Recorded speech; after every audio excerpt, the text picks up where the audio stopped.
America the Beautiful. Okay, I'm here to hear the whisper of protest because I don't yet hear what I need to hear to see us take back America from these people who have hijacked our country.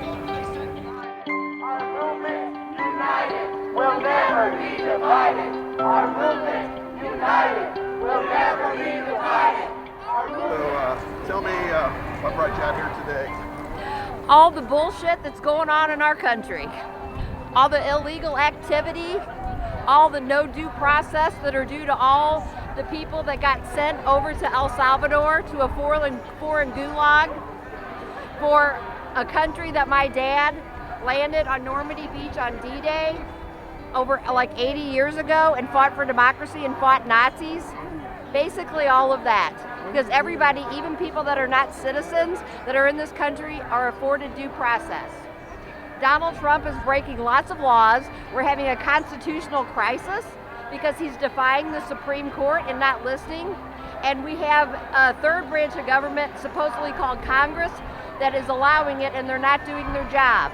We also have Doge, who's basically stealing all of our information and putting it in a database to do God knows what with.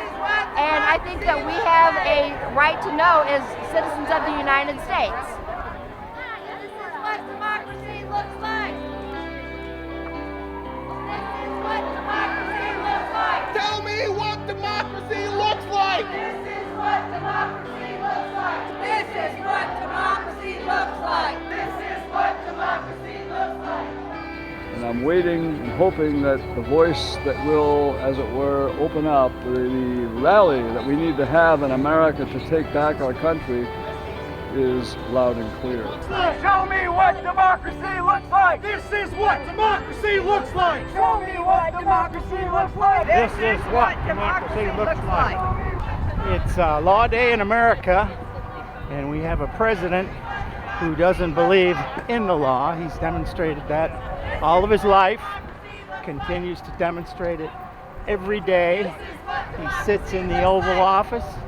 It's time to stand up for the rule of law, or we're going to become a country like Hungary, ruled by an authoritarian. Orban is Trump's hero. That's why I'm here.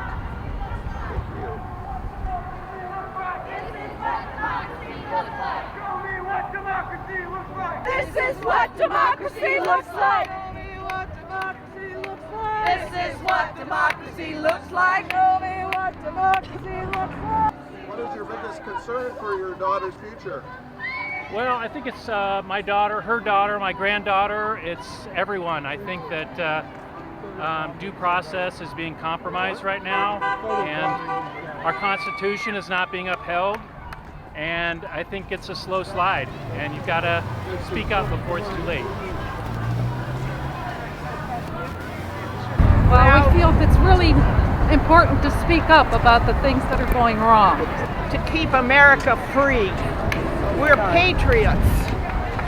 From the scientific destruction, Medicare, Social Security, the border, the immigrants, the wars, Ukraine, Gaza, you name it, it's all. How about the national debt?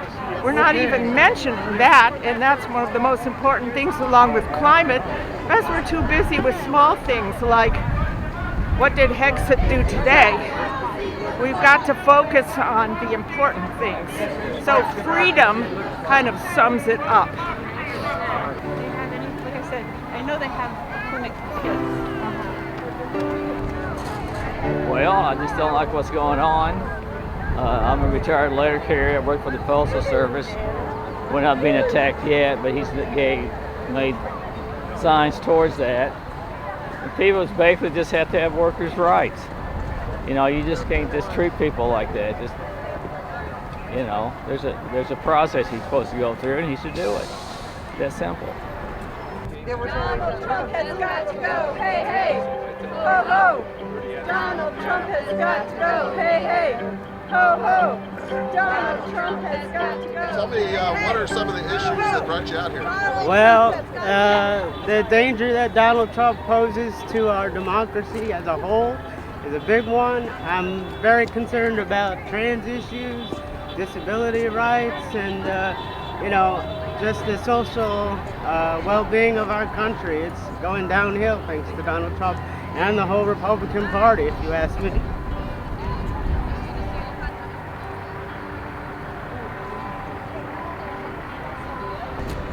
I learned that Mike Braun and Micah Beckwith are wanting to take over the Indiana University trustees, and I'm really here to support literacy. I've had family members, ancestors who have fought hard as American citizens to get the rights that they had, and as the next generation we have to continue to keep fighting. I have a granddaughter who I don't want to grow up in a different America, so that's why I'm here today, and I'll keep on coming out. Yeah. Then you came before us, we have to keep going. That's right, we do. Yes, they did. Until he died. This is what democracy looks like. The people around here doing this, and Trump's not Show listening. me what democracy He doesn't listen looks to like. anybody but himself. He doesn't even listen to his own people. What's right is what he thinks is right.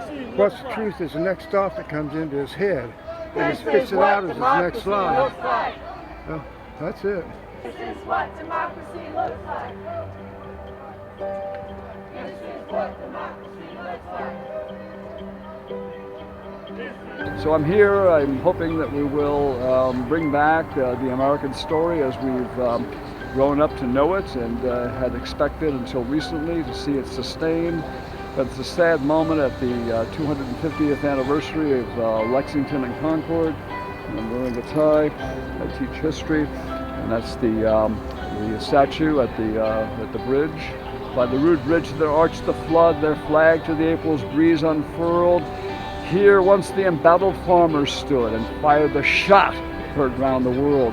I'm listening for a shot. And I want the Democratic Party to get its act together and make a plan that taps into the myths that this other side has seized and gained control of, and are telling in a truthful way what America is for them.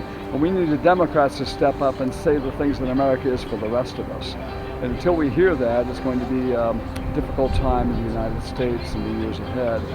And hoping that that difficulty will be somehow taken away from us by a voice that will rise up and sound in a way that will enable the American people to rally to the true view of what America is, a nation undivisible and e pluribus unum, one of one, one from many.